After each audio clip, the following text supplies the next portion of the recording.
Thank you, brothers, and welcome back.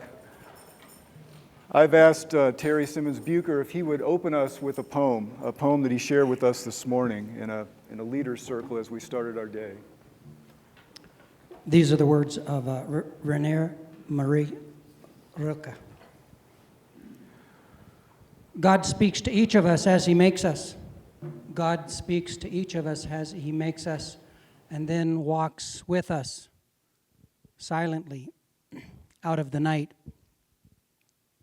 These are the words we dimly hear. You, sent out beyond your recall, go to the limits of your longing. Go to the limits of your longing. Flare up like fire. Make big shadows I can move in. Embody me. Let everything happen to you. Terror and beauty. Just keep going. No feeling is final. Don't let yourself lose me.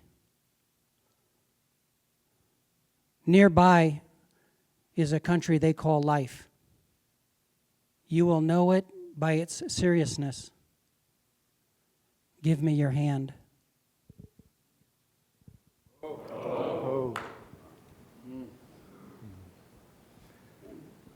Thank you, Terry. Can you all hear me? No. You can turn that up a little bit, please. That's good. Thank you. I asked Terry to read that poem because it reminded me of what we're going to be focused on this afternoon. That poem is a poem about the beginning of life, about how we get our start. That God speaks to us as we are made and then walks with us out of the night and then tells us these words that we dimly hear. That we are sent out beyond our recall. That we are sent out with a purpose. We are sent out to live in wide circles, which is why we're sitting in a circle right now and why we gather in circles. You're going to do that in a little bit. We are called forth to live large, to flare up like flame and make big circles that even God could move in. And then there's beauty and terror and all the things that happen to us. But the line I love the most at the end of that poem is when God says, nearby is the country they call life. And you know how you're going to know it? By its seriousness. Here, give me your hand. Take the hand of somebody next to you. I have to tell you that I'm nervous. And a group of us met last night and we talked about, what are we going to say? And most of us didn't know yet. And I still don't know yet.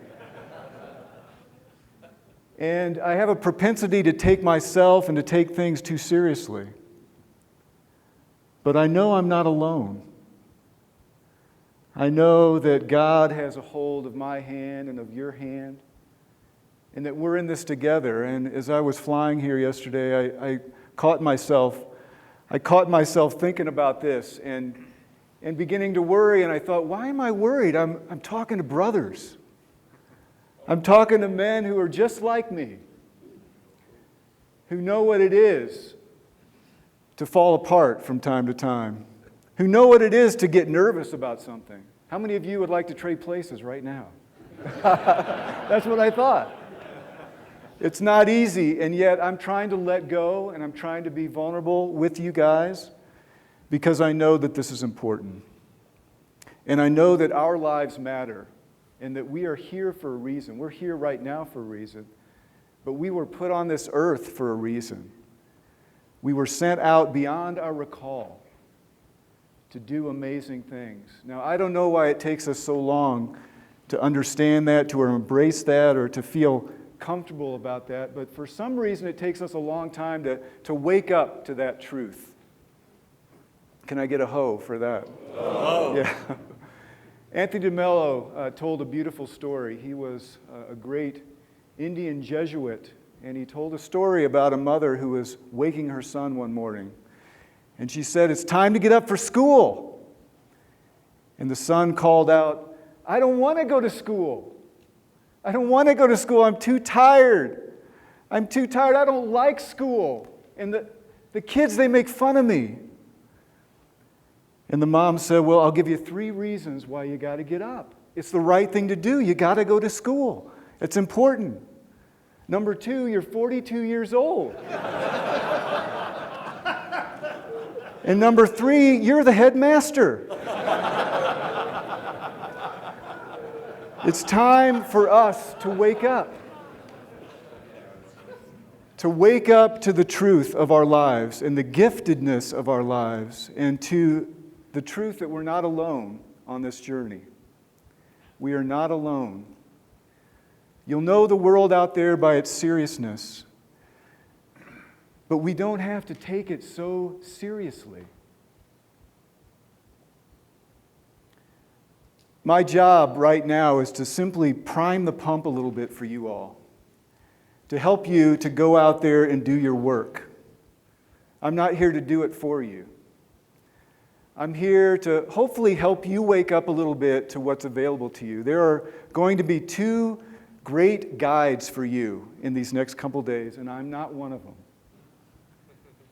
But they are your own soul and nature.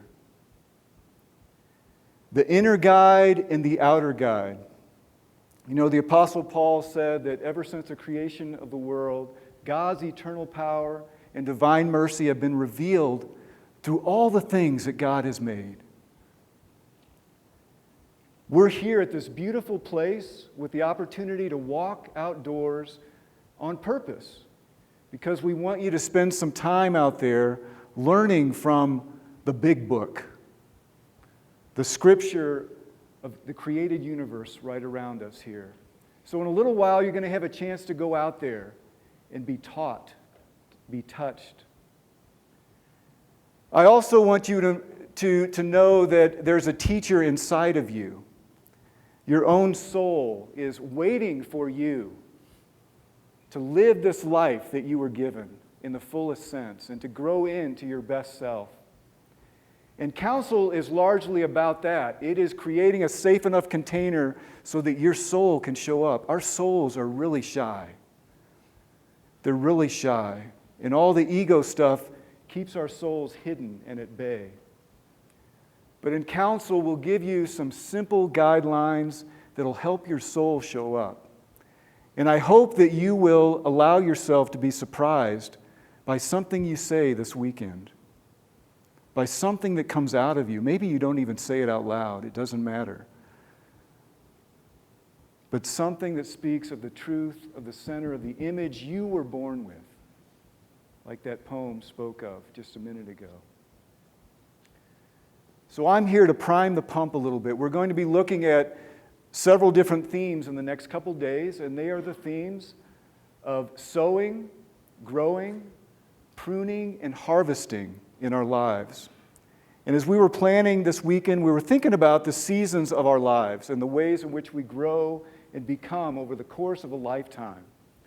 But we were also thinking about every single stage that we're in, no matter what age you are or what stage you find yourself in right now, there are ways in which you can benefit from sowing, pruning, growing, harvesting at this moment in your life.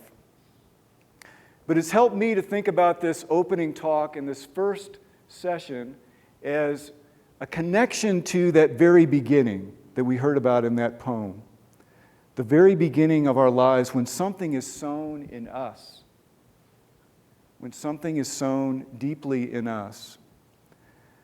I had the opportunity this Halloween to entertain some trick-or-treaters, and our next-door neighbors invited us over, and there were lots of kids running around in their costumes. And there was a new family in our community that was there, and they have a 6-week-old baby named Emery. And Emery's parents were dressed up as superheroes. Her father was Batman. I don't really know what her mother was, but her little sister, who's about 2, was Wonder Woman, and she was running around terrorizing the house. But little Emery, and I think she might have been one of the Incredibles or something, she just sat there innocently and tenderly, and I got to hold her, and I found myself just kind of rocking back and forth as I looked into her eyes. She contains this innocence that's a gift that each of us have. It was sown in us from the day we were born. But we often lose sight of that. And the innocence I saw in Emery was this brilliance and this amazing ability to just be present. She was simply there in my arms, available to me. She was trusting me completely. She was completely vulnerable. And she was relying on me to care for her, and she was relying on her parents to give her everything she would need. And I thought, I was like that at one time. You all were like that at one time. You were 6 weeks old at one time, completely vulnerable, completely innocent, completely dependent on others. How is it that we forget that? Or that we forget that there's something good about that we shouldn't lose sight of? I think that part of the message of that innocence in us has to do with the grace of God and the way that God cares for us just the way we are, that we are loved just as we are, and we're called to just be. We don't have to do anything. That was the amazing thing about Emery. She couldn't do anything. All she could do was be luminous in my arms. And we sometimes lose sight of that opportunity for us to simply be in the world and to give ourselves to the world just the way we are and to feel loved and cared for in a unique way. Now, when I was a child, I loved to sing. And I think I came out of the womb singing. My mother sings and my father sings, and music was a big part of our family. But at some point in my life, I became self-conscious about singing. And it became even frightening to get up in front of people. And I didn't want to do it. I remember when I was about 7th grade, an uncle asked me if I would sing at his wedding, and I said no. Because I didn't want to be in front of people. I was afraid. And yet I knew that I loved to sing and I loved to make music, but somehow I had lost my innocence. And so my dad said, "Why don't you sing in the balcony?" And I thought, well, I could do that. And so I sang in the balcony that night, and my heart just thumped. And every time I held a note, it went, like that. But somehow I found the courage again and again, just to get up in front, because I love singing too much. And somewhere along the line, I learned that it's just enough to sing. It doesn't matter even how well you do it.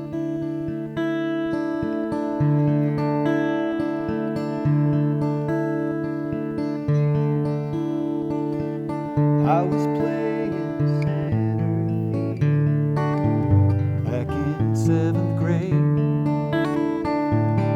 Johnny Walker hit a ball, it went right through my legs. As I watched the winning run go round, I thought I'd let the whole world down. But driving home that day, I heard my father say, "You don't have to prove a thing to me.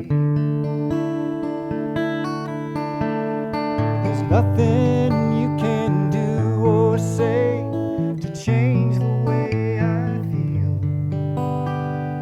I love you, come rain or shine, no matter win or lose. You've got nothing to prove."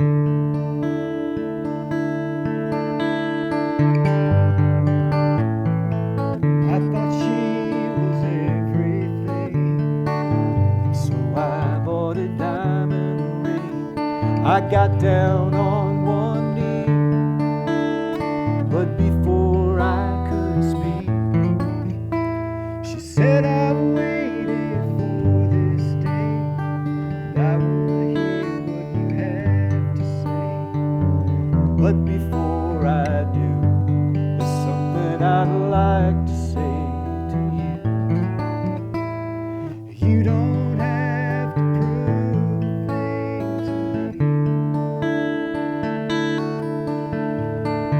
nothing you can do or say to change the way I feel. I love you, come rain or shine, no matter win or lose.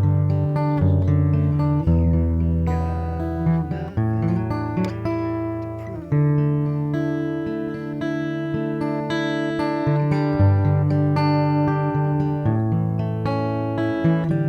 The other night I lay in bed, tossing in my sleep.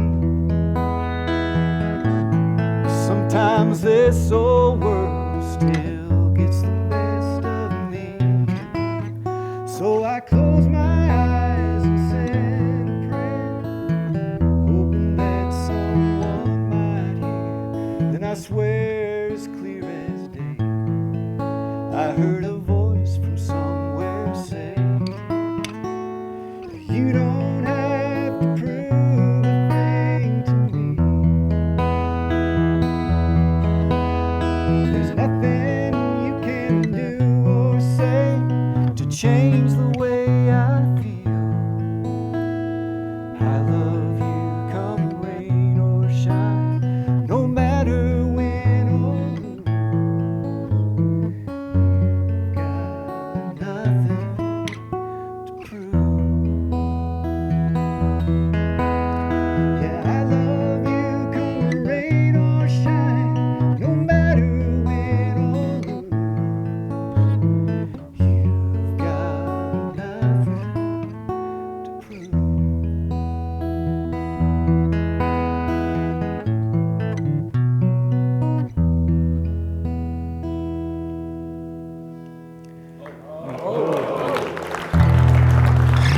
Thank you. Now, there's something about grace, I think, that can bring us back to that innocent moment when we were born, and to that innocence that is still in us. We have an invitation to sow the seeds of innocence and wonder in our lives. These are important things, they're foundational things. Innocence is what allows us to stay open to new things, to new ideas, to new people, to new ways of being in the world. It's our innocence that provides a foundation for us to relate cooperatively with others rather than competitively. It's our innocence that gets us out of our heads and into a different place. It's our innocence that invites us to be creative, to experience deep learning, to play, to enjoy our lives. Innocence is akin to the Buddhist teaching of beginner's mind, something I know many of us have thought about anyways, hopefully experiencing too as we set aside the past and hold back our eagerness to run into the future, but to simply start afresh and to start new right now where we are in this very moment. Innocence invites us into the present. I want to teach you a simple chant. It's a way of helping us to come into this moment and to be present. And the chant, the words of the chant are, "This moment matters." Cynthia Bourgeault says that silence is to meditation what sound is to chant. And that chanting has a way of opening something up in us and feeding us with something that we need. Something resonates as we sing. All the great sacred traditions have chanted. We were talking at dinner last night about song lines in the Aboriginal cultures in Australia where they go out and they sing creation into being like their ancestors did, knowing that everything came from a song, that the earth sings itself, and that we're invited to be a part of that song. This is very simple. It's just this moment matters, and you can sing harmonies. This can be done in a canon, and I'll show you how to do that. So just join in wherever you feel comfortable. But do this in a prayerful way. If you want to close your eyes, do that. We'll sing it for a couple minutes together as a way to help us to come into this moment and to touch tap into the innocence that is still in each one of us. This moment matters. This moment matters.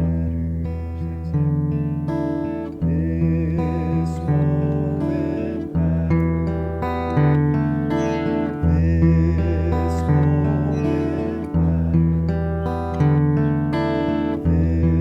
this moment matters. This moment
A few years ago, I went back to my boyhood home. I grew up on what was a farm, 7 acres in northern Illinois, and I hadn't been there in 40 years.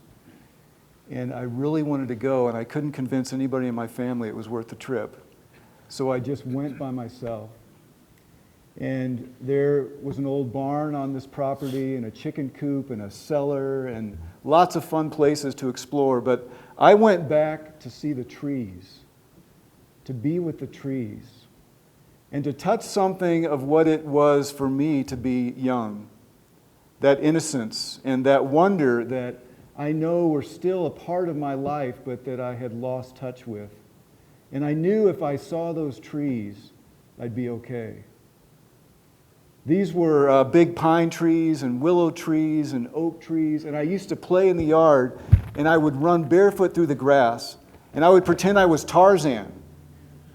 And I would climb the trees, and these pine trees grew so close together that you could climb from branch to branch and literally go from tree to tree, and I felt like Tarzan swinging from the branches. And I went, and I took with me a poem by Mary Oliver called When I Am Among the Trees. And I went and I read this poem to these trees. When I am among the trees, especially the willows and the honey locusts, equally the beech, the oaks, and the pines, I am so distant from myself. I have no hope but to be with you. And around me the trees stir in their leaves, they call out, stay a while. And the light flows through their branches, and they call again, it's simple, they say. And you too have come into the world to do this, to go easy, to be filled with light, and to shine. You too have come into the world to do this, to go easy, to be filled with light, and to shine. There is a reminder of our innocence. And you can imagine me walking around the yard and the family living in the house peering out the windows going, what is that guy doing in my yard? But I'll tell you what, it was a marvelous experience to reconnect with those trees and some of the innocence and wonder of my childhood.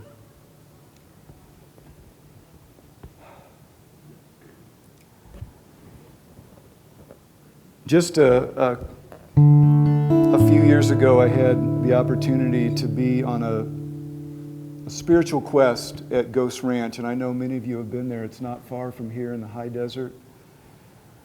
It's a beautiful area, and as part of this quest, we were sent out one night by ourselves. And it was the first time that I had gone out into the night all alone. And I was afraid then, too. But something in me wanted so desperately to just be out there, all by myself beneath those stars. And it was a beautiful night. And as the sun was setting, I stripped down to nothing but my Crocs, because I didn't want to step on a cactus. I was smart that way. But I began to do Tai Chi. And I don't even know how to do Tai Chi. I just seen people do it in the park before, and I thought, well, I want to do that. And I just sort of started dancing. And in the middle of the night, I got up again and did the same thing and made moon shadows all around. I was on this knoll that was about 20 feet above the Chama River. It was amazing, and I just played all night. I didn't want it to end. I felt like a little boy again. This past year, I wrote this song based largely on that experience. That experience of being on that holy ground, that sacred place, and of experiencing something that drew me back to my childhood, drew me back to my experience of wonder myself. And I'd like to sing this for you and actually with you, if possible. If I can get in tune here.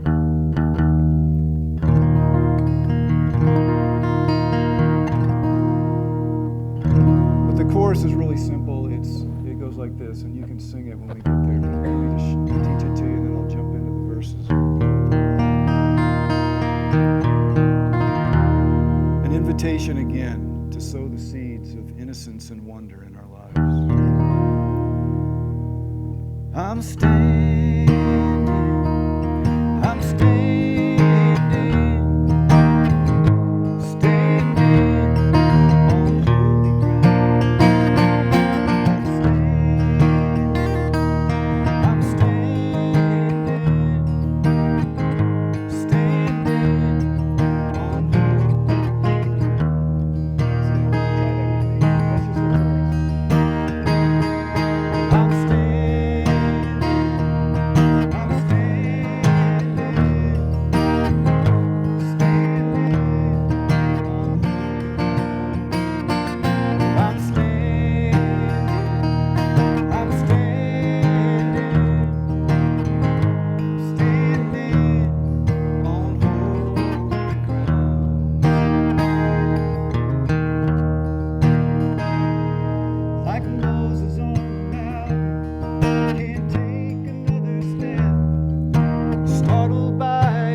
guys sound good.